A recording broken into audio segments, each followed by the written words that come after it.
Como todas las semanas, momento de recibir a Eduardo Botinelli, columna de Factum aquí en BTV Noticias. Eduardo, ¿cómo estás? ¿Qué tal, Nicolás? ¿Cómo estás? Bien, hoy hablando de un tema interesante. Yo digo, diría de los más interesantes. Ya alguna vez lo hemos sobrevolado en estos espacios. Falta mucho todavía para las elecciones, ni qué hablar, pero el tema de cómo se va a presentar la coalición republicana, bajo qué circunstancia, si como partido unificado, si... bueno, Cabildo Abierto dice, estando en la oposición no hay coalición. Es un tema, ¿no? De cómo funciona como oposición con el horizonte pensando en las elecciones de 2029. Bueno, sí, el tema es que la coalición, digamos, lo que se formó como coalición, ha tenido distintas instancias y desde su nacimiento en este formato, ha habido gobiernos de coalición antes, pero no en el formato que se terminó armando en términos de presentarse como tal.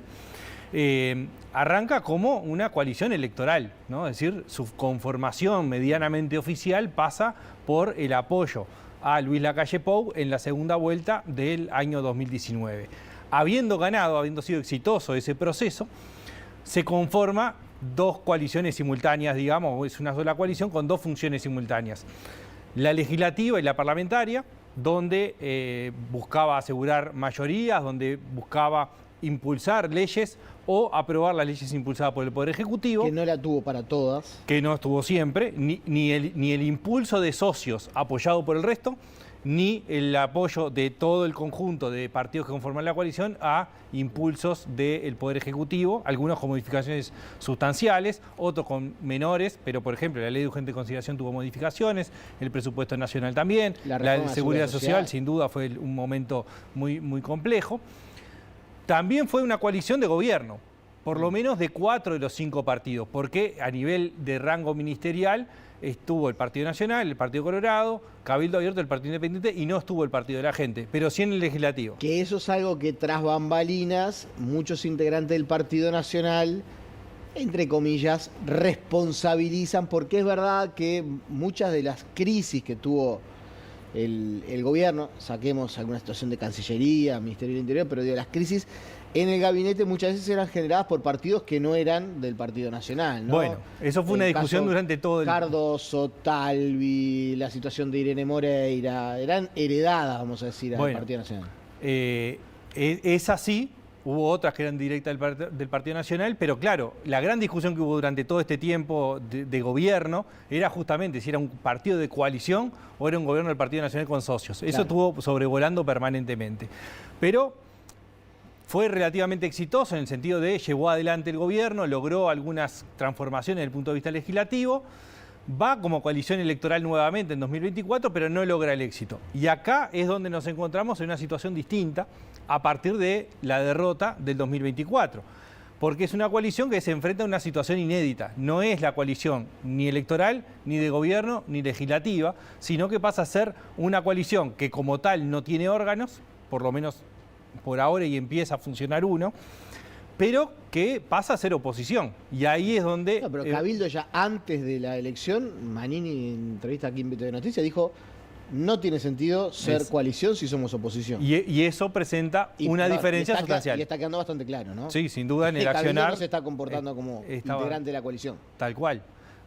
Ese es el punto, es decir, bueno, ¿existe o no existe la coalición como tal? Y si existe, ¿quiénes la integran y con qué funciones? Y eso es parte de lo que empieza en este nuevo rol, donde Cabildo Abierto, como decías, aparece fuera de esa coordinación que se planteó. Entonces, tenemos 3 de los 4 partidos que integraron la coalición que están empezando con la idea de seguir adelante con la coalición aún en la oposición. Y justamente uno de los primeros puntos que empezó a generar cierto ruido fue, por un lado, la elección departamental, donde hubo solamente 3 partidos donde se presentó como coalición, en el resto hubo competencia y algunos que el resultado electoral termina penalizando no haber sido una coalición, como La Valleja y Río Negro. Pero el otro empezaba a ser la agenda legislativa. Y eso es uno de los puntos importantes que empezó a discutirse y que se presentó hace poco más de una semana, una coordinación de la coalición dentro del Poder Legislativo. Y ahí aparece una primera señal. Y la primera señal es que hace 8 días se presentó esa coordinación y hoy aparece en estos días la idea de que esa coordinación no funcionó, por lo menos en la primera instancia, que es la ley de presupuesto. Porque en la ley de presupuesto aparece el Partido Nacional declarando que va a votar en general y el Partido Colorado poniendo condiciones innegociables para poder votarlo. Entonces, ya en la primera señal que da no es positiva. Eso no quiere decir que no pueda hacerlo después. Claro. Pero quizás hay un tema de tiempos, de timing en donde se presenta, pero se presenta la coordinación y la primera medida que tienen que tomar aparece dividido. Y eso genera una primera señal que no es tan positiva, ¿no? En alguna oportunidad hablamos con Óscar Botinelli sobre lo que va a pasar para adelante y esto de coalición sí, coalición no, de cara al ciclo electoral. Óscar decía algo que me parece que es clave. Hasta ahora no hay una elección que haya demostrado que la suma de todos termine dando el mismo resultado que todos por separado. Es ficticio hacer esa suma de nada. ¿Qué hubiera pasado si hubieran ido todos juntos bajo un mismo lema, blancos, colorado, independiente? Bueno, eso no se sabe, porque cuando fueron juntos en el balotaje votaron menos, siempre. Y también está el tema de las identidades partidarias, ¿no? Con una experiencia que quizás se puede ver en el Frente Amplio y cómo partidos que claramente no eran lo mismo, 40, 50 años después, una coalición que termina siendo exitosa, porque el Frente Amplio es exitoso en su armado electoral, esas divisas, esas identidades se terminan perdiendo. Bueno, ese es uno de los temas centrales de definición que tiene que ver con la construcción de identidad. Ese es uno de los puntos centrales, es decir, si existe o no la identidad coalición, la coalición republicana como identidad, o si es justamente un sentimiento frente a una oferta mucho más variada. Y ese es uno de los puntos. Pero ya hay como 3 grandes aspectos a considerar en este sentido de la posibilidad de coalición. Hay aspectos que son sistémicos, aspectos que son políticos y aspectos comportamentales. Lo sistémico tiene que ver en cómo es el sistema electoral y lo que implica de decisiones que se toman durante el ciclo que cercenan otras posibilidades o nos meten adentro de un callejón, digamos, sin salida, porque hay elecciones internas. Las elecciones internas son obligatorias para los partidos. Y cualquier persona que se presenta a cualquier cargo en la elección interna no puede presentarse por otro partido en ese ciclo electoral. Entonces hay un tema que es cómo se define esa participación en elecciones internas. El caso Gabriela Fossati. Por ejemplo, ¿no? Por ejemplo, la no participación interna para poder quedar habilitado en otro lema, claro, ¿no? Como lo de Martín Lema. Después es que las elecciones internas determinan una candidatura única. Entonces, quien gane esa interna será el candidato único de todos los partidos que sumen la coalición, que de alguna forma achica el abanico de captación, que de alguna forma puede paliarse en la medida que puede ser una candidatura a vice de otro partido, o de otro partido que integras dentro de la coalición, ¿no?